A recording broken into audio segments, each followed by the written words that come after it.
Study IQ IAS, आपका selection हमारा mission. देश को जाने ईरान। दोस्तों, आज हम जिस देश के बारे में चर्चा करने जा रहे हैं वो वेस्टर्न एशिया में स्थित एक देश है जिसे पर्शिया और आधिकारिक तौर पर इस्लामिक रिपब्लिक ऑफ ईरान भी कहते हैं। एक एथनिकली डाइवर्स कंट्री के रूप में जाना जाने वाला ईरान 550 BCE के एकीमेनिड पीरियड से एक समृद्ध और विशिष्ट संस्कृति वाला देश रहा है। हाल के दशकों में यह इस्लामिक रिपब्लिक के अनूठे ब्रांड के लिए जाना जाता है। इसकी सीमा वेस्ट में इराक और टर्की से, नॉर्थ वेस्ट में अजरबैजान और आर्मीनिया से, नॉर्थ में कैस्पियन सी और तुर्कमेनिस्तान से, ईस्ट में अफगानिस्तान और पाकिस्तान से, और साउथ में ओमान गल्फ और पर्शियन गल्फ से लगती है। इसमें 1.64 मिलियन वर्ग किलोमीटर का क्षेत्र शामिल है, जो इसे 17th सबसे बड़ा देश बनाता है। इसके अलावा 86 मिलियन आबादी के साथ ईरान दुनिया का 17th सबसे अधिक आबादी वाला देश भी है और इसके साथ ही मिडिल ईस्ट में दूसरा सबसे बड़ा देश है। तेहरान यहां की राजधानी के साथ साथ सबसे बड़ा शहर भी है। शिया इस्लाम यहां का ऑफिशियल स्टेट रिलीजन है। इसके साथ ही अधिकांश आबादी पर्शियन यानी कि फारसी भाषा बोलती है, जो देश की ऑफिशियल लैंग्वेज भी है। लैंग्वेज और एथनिसिटी के नजरिए से ईरान एक बहुत ही विविध देश है। तो आइए आज जानते हैं ईरान के बारे में विस्तार से। Geography of Iran. दोस्तों, ईरान पश्चिम एशिया का एक पहाड़ी और सूखा क्षेत्र है। ये 24 डिग्री और 40 डिग्री नॉर्थ लैटिट्यूड और 44 डिग्री और 64 डिग्री ईस्ट लॉन्गिट्यूड के बीच स्थित है। ये एशिया का 4th सबसे बड़ा देश है और सऊदी अरेबिया के बाद वेस्टर्न एशिया का 2nd सबसे बड़ा देश है। ईरान की टोपोग्राफी में उच्च आंतरिक घाटियों के आसपास के रगेड माउंटेन्स हैं। मुख्य पर्वत श्रृंखला ज़ैग्रोस पर्वत है। ये पर्वत प्लेन से फैली पैरेलल रिजेस की एक श्रृंखला है जो देश को नॉर्थ वेस्ट से साउथ ईस्ट में विभाजित करती है और टर्की और इराक की सीमाओं से लेकर स्ट्रेट ऑफ हॉर्मुज तक फैला हुआ है। ज़ैग्रोस में कई पीक्स समुद्र तल से लगभग 3000 मीटर ऊपर हैं और देश के साउथ सेंट्रल रीजन में कम से कम 5 पीक्स हैं जो समुद्री तल से 4000 मीटर तक ऊपर हैं। इस रेंज की भूमि काफी कठोर है और बड़े पैमाने पर पैस्टोरल नोमैड्स यहां बसे हुए हैं। कैस्पियन सी के किनारे पहाड़ों की एक और श्रृंखला है जिसे एल्बोर्ज माउंटेन्स के रूप में जाना जाता है। इस माउंटेन चेन की सबसे ऊंची चोटी बर्फ से ढकी माउंट डेमावेंड है, जो 5610 मीटर्स की ऊंचाई के साथ ईरान के हाईएस्ट पॉइंट के रूप में भी जाना जाता है। ईरान के केंद्र में कई क्लोज्ड बेसिन्स हैं जिन्हें सामूहिक रूप से सेंट्रल प्लेटो कहा जाता है। इस प्लेटो की औसत ऊंचाई लगभग 900 मीटर है, लेकिन कई पहाड़ जो प्लेटो के ऊपर स्थित हैं 3000 मीटर से भी अधिक ऊंचे हैं। प्लेटो का ईस्टर्न भाग 2 सॉल्ट डेजर्ट्स दश्त कवीर और दश्त लुक से ढका हुआ है। दश्त कावीर को ग्रेट सॉल्ट डेजर्ट भी कहते हैं। कुछ बिखरे हुए ओएसिस यानी कि मरुस्थलों को छोड़कर यह रेगिस्तान अनइनहैबिटेड है। नॉर्थ वेस्टर्न ईरान का हिस्सा आर्मीनियन हाईलैंड से घिरा हुआ है, जो इसे टोपोग्राफिकली पड़ोसी टर्की, आर्मीनिया, अजरबैजान और जॉर्जिया के अन्य हिस्सों से जोड़ता है। ईरान में लोलैंड्स यानी कि तराई के केवल 2 विस्तार मिलते हैं। साउथ वेस्ट में खुजेस्तान प्लेन और नॉर्थ में कैस्पियन सी का कोस्टल प्लेन। खुजेस्तान का अधिकांश मैदान मार्शेस यानी कि दलदल से ढका हुआ है। कैस्पियन प्लेन लॉन्गर और नैरोअर दोनों ही हैं और कैस्पियन शोर के साथ लगभग 640 किलोमीटर तक फैला हुआ है। इसके साथ ही देश में कोई बड़ी नदियां नहीं हैं। छोटी नदियों में 830 किलोमीटर की लंबाई के साथ करुन एकमात्र नेविगेबल रिवर है। अन्य प्रमुख नदियों में 700 किलोमीटर तक फैली कारखे और 300 मीटर लंबी जायनदेह रिवर शामिल हैं। सेंट्रल प्लेटो पर कई नदियां बर्फ के पिघलने से बनती हैं और परमानेंट चैनल से बहते हुए सॉल्ट लेक्स में मिल जाती हैं और साल के अधिकांश समय ये सूखी ही रहती हैं। नॉर्थ वेस्ट रीजन में एक permanent salt lake Urmia lake के नाम से जाना जाता है, जिसका सॉल्ट कंटेंट मछली या दूसरे जलीय जीवन को सपोर्ट करता है। इसके साथ ही ईरान एक साइज्मिक एक्टिव एरिया में स्थित है। औसतन रिक्टर स्केल पर मैग्नीट्यूड 7 का भूकंप हर 10 साल में एक बार आता है। ज्यादातर भूकंप शैलो फोकस के होते हैं और बहुत विनाशकारी हो सकते हैं। 2003 में आया बाम भूकंप ईरान में सबसे घातक भूकंपों में से एक था। अगर हम यहाँ के क्लाइमेट की बात करें तो ईरान का क्लाइमेट काफी परिवर्तनशील है। नॉर्थ वेस्ट में भारी स्नोफॉल के साथ तेज ठंड होती है। वसंत और पतझड़ के मौसम माइल्ड और गर्मियां हॉट और ड्राई रहती हैं। वहीं साउथ में सर्दियां हल्की होती हैं और गर्मियों में औसत तापमान 38 डिग्री के साथ मौसम बहुत गर्म रहता है। खुजेस्तान प्लेन पर गर्मी के साथ हाई ह्यूमिडिटी भी पाई जाती है। सामान्य तौर पर देश में कॉन्टिनेंटल क्लाइमेट रहता है, जिसमें वर्षा दर काफी कम होती है। देश का लगभग 7% हिस्सा फॉरेस्टेड है। ओक, ऐश, एल्म, साइप्रस और अन्य मूल्यवान पेड़ कैस्पियन सी से उठने वाली माउंटेन स्लोप्स पर व्यापक रूप में पाए जाते हैं। ईरान के प्रमुख वनों में नॉर्थ डिस्ट्रिक्ट्स के Caspian forest, north eastern district के लाइमस्टोन फॉरेस्ट्स, साउथ और साउथ ईस्टर्न डिस्ट्रिक्ट्स के पिस्टाशियो फॉरेस्ट्स, सेंट्रल और वेस्टर्न रीजन के ओक फॉरेस्ट्स, कावीर डेजर्ट रीजन के श्रब्स और सदर्न कोस्ट के सब ट्रॉपिकल फॉरेस्ट्स शामिल हैं। इसके साथ ही ईरान के प्रसिद्ध वन्य जीवों में से एक एंडेंजर्ड एशियाटिक चीता शामिल है, जो अब केवल ईरान में ही जीवित है। देश की अन्य वाइल्ड लाइफ्स में bear, Eurasian lynx, fox, gazelles, jackals, panthers इत्यादि शामिल हैं। पर्शियन लेपर्ड, जो दुनिया की सबसे बड़ी लेपर्ड सब स्पीशीज है, मुख्य रूप से ईरान में ही देखने को मिलते हैं। दोस्तों, ये था ईरान की जियोग्राफी का एक विवरण। अब नजर डालते हैं यहां के इतिहास पर। हम जब भी ईरान के इतिहास की बात करते हैं तो पहला नाम आता है महान पर्शियन एम्पायर का, जिसकी सीमा यूरोप में ग्रीस से लेकर भारत तक फैली हुई थी और पर्शियन किंग साइरस के शासन में यह एम्पायर अपने चरमोत्कर्ष पर था। आइए जानते हैं ईरान के इतिहास को थोड़े विस्तार से। History of Iran. दोस्तों, नॉर्दर्न ईरान के कशफरुद और गंज पर मिले archaeological artifacts lower paleolithic age के बाद से ईरान में मानव उपस्थिति की पुष्टि करते हैं। इरेनियन प्लेटो में दर्जनों प्री हिस्टोरिक साइट्स मौजूद हैं, जो 4000 बीसी के आसपास प्राचीन संस्कृतियों और शहरी बस्तियों के अस्तित्व की ओर इशारा करते हैं।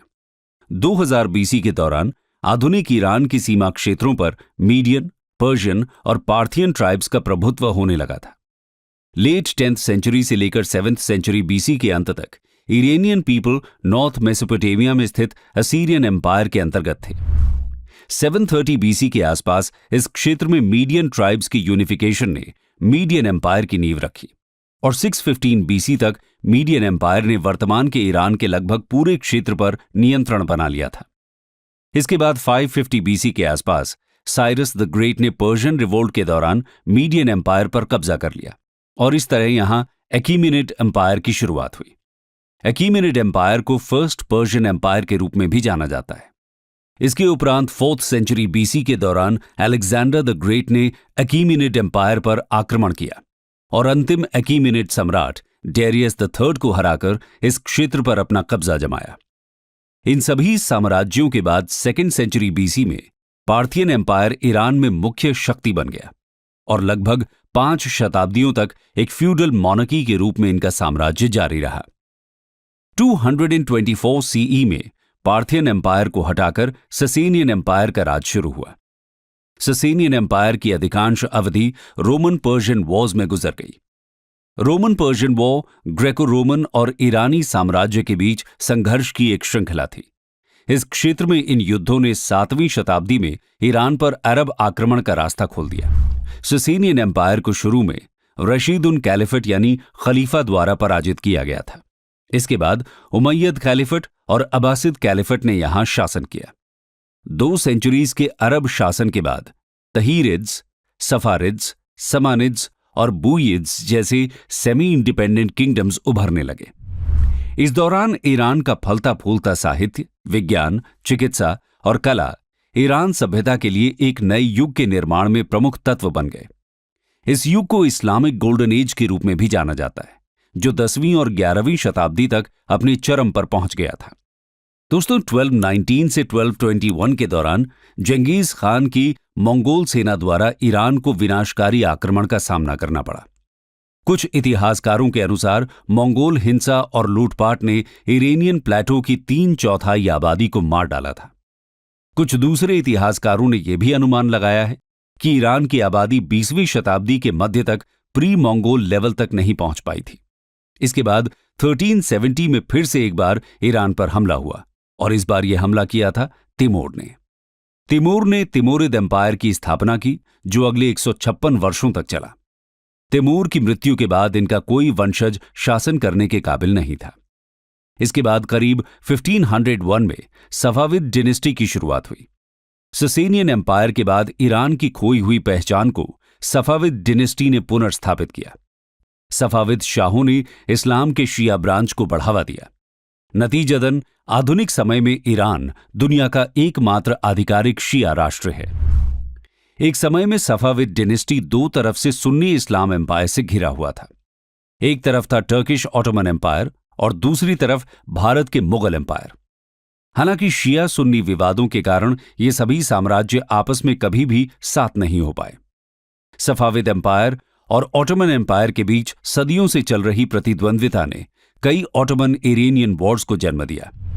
1600 के दशक के अंत और 1700 की शुरुआत में धीरे धीरे सफाविद एम्पायर समाप्त होने लगा और इसी बीच इस क्षेत्र में अफगानों की पकड़ मजबूत होने लगी। 1729 में अफशरीद एम्पायर के शासक नादिर शाह ने सत्ता हथिया ली और खुद को ईरान का शासक घोषित कर दिया, जिसका साम्राज्य उत्तर भारत तक था। लेकिन 1747 में नादिर शाह की हत्या के बाद यहां अराजकता यानी एनार्की की स्थिति बन गई।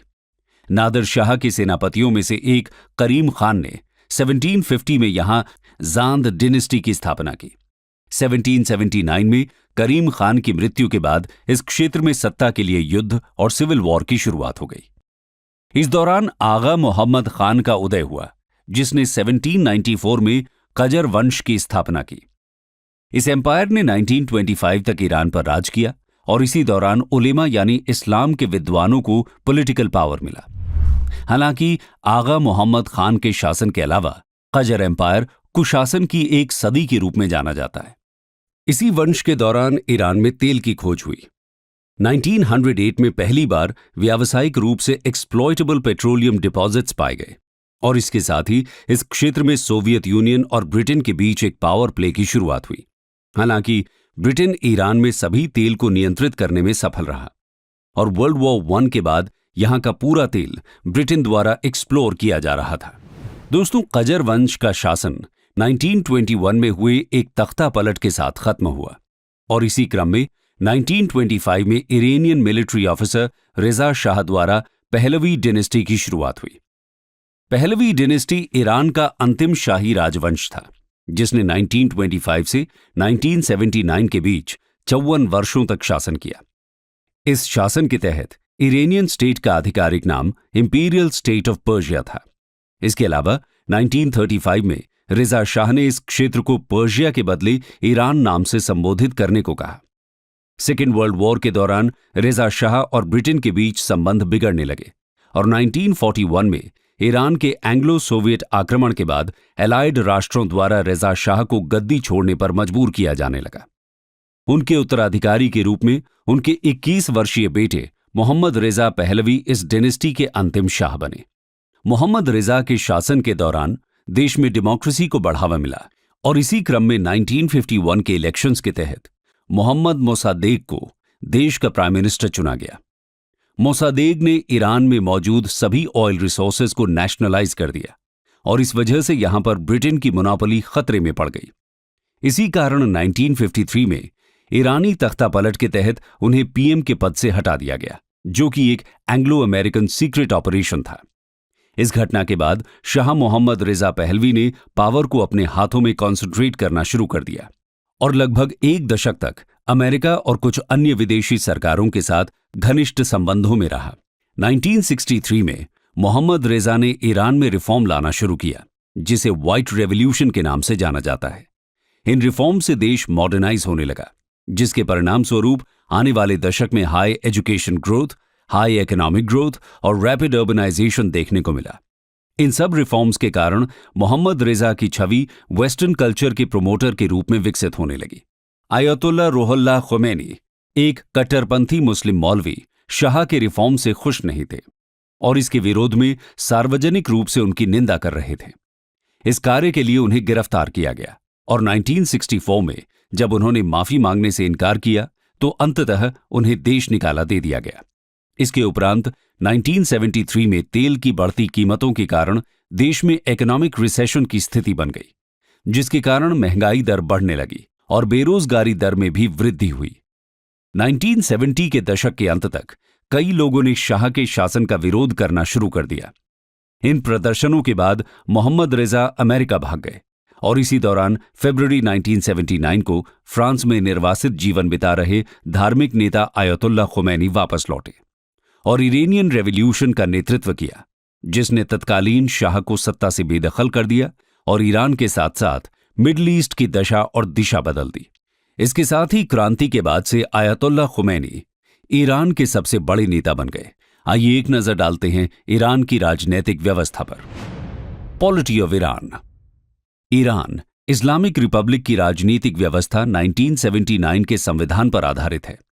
1979 में शाह मोहम्मद रजा पहलवी और उसके वेस्टर्न सेक्युलर पॉलिसी को ईरान के इस्लामिक रेवोल्यूशन द्वारा उखाड़ फेंका गया और इसके साथ ही यहां की हजारों वर्ष पुरानी मोनार्की की जगह पर एक थियोक्रेटिक रिपब्लिक की स्थापना हुई। जनमत संग्रह यानी कि रेफरेंडम द्वारा अपनाया गया इसका संविधान एग्जीक्यूटिव, लेजिस्लेटिव और जुडिशरी के बीच सेपरेशन ऑफ पावर्स का उपयोग करता है। ईरान का संविधान दो बुनियादों पर आधारित है, एक रिपब्लिकन यानी कि गणतांत्रिक और दूसरा रिलीजियस यानी कि धार्मिक। देश का प्रमुख एक शिया मौलवी होता है जिसे इस्लामिक रेवोल्यूशन के सुप्रीम लीडर के रूप में जाना जाता है और असेंबली एक्सपर्ट्स द्वारा नियुक्त किया जाता है। देश की पार्लियामेंट और प्रेसिडेंट दोनों ही लोगों द्वारा चुने जाते हैं। इस्लामिक रिपब्लिक की स्थापना के बाद से केवल दो सुप्रीम लीडर्स रहे हैं, जिनमें पहले लीडर आयतुल्ला रुहुल्लाह खुमैनी 1979 से 1989 तक सत्ता में थे। वर्तमान सुप्रीम लीडर अली खमैनी 1989 से सत्ता में हैं और न केवल सभी राजनीतिक मुद्दों पर फैसला करते हैं, बल्कि मिलिट्री, जुडिशरी, गार्डियन काउंसिल और स्टेट मीडिया को भी नियंत्रित करते हैं। इसके अलावा उन्हें सीधे सरकार और न्यायपालिका के काम में हस्तक्षेप करने का अधिकार भी है। अगर हम चुनाव की बात करें तो ईरान में राष्ट्रीय स्तर पर हेड ऑफ गवर्नमेंट यानी कि प्रेसिडेंट, लेजिस्लेचर यानी कि मजलिस और एक्सपर्ट असेंबली के चुनाव होते हैं। जनवरी 2007 तक वोटिंग एज महज 15 वर्ष की थी, जो विश्व स्तर पर सबसे कम थी। 2007 में वोटिंग एज को 15 से बढ़ाकर 18 वर्ष किया गया। असेंबली ऑफ एक्सपर्ट्स कुल 88 मुज्तहिदों का एक निकाय है। इसके सदस्यों को 8 साल के लिए डायरेक्ट पब्लिक वोटिंग द्वारा चुना जाता है। इस सभा के कर्तव्य ईरान के सुप्रीम लीडर का चुनाव करना या उसे हटाना होता है। सुप्रीम लीडर के बाद प्रेसिडेंट ईरान के दूसरे सर्वोच्च पद का अधिकारी है। राष्ट्रपति को नागरिकों द्वारा 4 साल के कार्यकाल के लिए चुना जाता है। संसद द्वारा शपथ लेने से पहले राष्ट्रपति को सुप्रीम लीडर की आधिकारिक स्वीकृति प्राप्त करने की आवश्यकता होती है। इसके साथ ही यदि प्रेसिडेंट को संसद द्वारा इम्पीच किया जाए या फिर वो दोषी पाया जाए तो सुप्रीम लीडर के पास निर्वाचित प्रेसिडेंट को खारिज करने की शक्ति भी होती है। इस प्रकार सरकार का पूर्ण नियंत्रण सुप्रीम लीडर के पास होता है। वर्तमान में ईरान के राष्ट्रपति इब्राहिम राइसी हैं, जिन्होंने 2021 के राष्ट्रपति चुनाव के बाद पदभार ग्रहण किया था।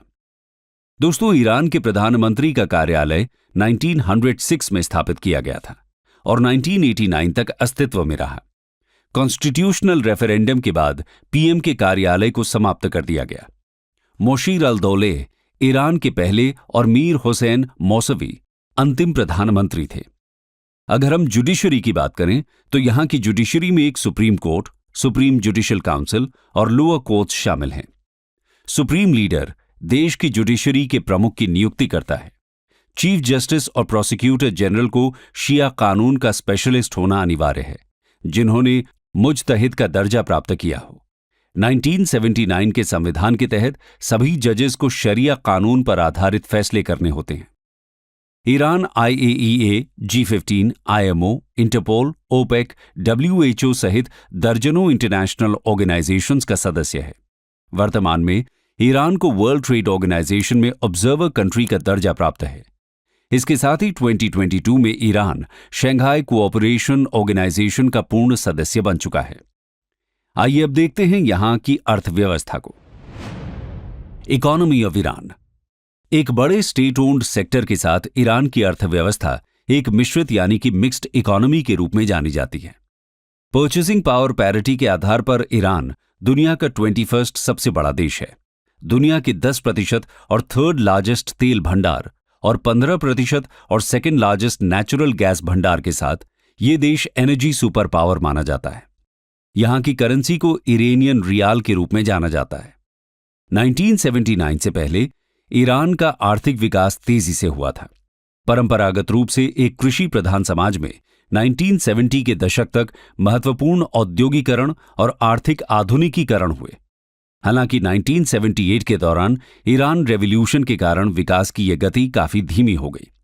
1979 में रेवोल्यूशन के खत्म होते ही ईरान की सरकार ने 4 सुधार यानी कि रिफॉर्म्स को इंट्रोड्यूस किया। सबसे पहले सभी ईरानी बैंक्स सहित सभी इंडस्ट्रीज का नेशनलाइजेशन किया गया, जिसमें NIOC यानी कि नेशनल इरानियन ऑयल कंपनी भी शामिल थी। इसके साथ ही नए संविधान ने इकोनॉमी को स्टेट, कोऑपरेटिव और प्राइवेट के रूप में 3 अलग अलग क्षेत्रों में विभाजित किया, जिसमें अधिकांश स्टेट ओन्ड बिजनेसेस शामिल हैं। इसके अलावा सरकार ने इकोनॉमी को कंट्रोल करने के लिए सेंट्रल प्लानिंग का उपयोग करना शुरू किया और साथ ही कीमतों और सब्सिडी को निर्धारित करने का नियंत्रण ले लिया। और इस प्रकार 1979 के बाद से ईरान का long term objective economic freedom, full employment और अपने सिटीजन्स के लिए एक कंफर्टेबल स्टैंडर्ड ऑफ लिविंग प्रदान करना था। लेकिन 20th सेंचुरी के अंत में देश की आर्थिक स्थिति को कई बाधाओं का सामना करना पड़ा। 20 सालों की अवधि में ईरान की जनसंख्या दोगुनी से अधिक हो गई, जिसमें यंग पॉपुलेशन तेजी से बढ़ रही है। हालांकि आबादी का एक बड़ा हिस्सा खेती से जुड़ा रहा, लेकिन 1960 के दशक के बाद एग्रीकल्चरल प्रोडक्शन में लगातार गिरावट आई।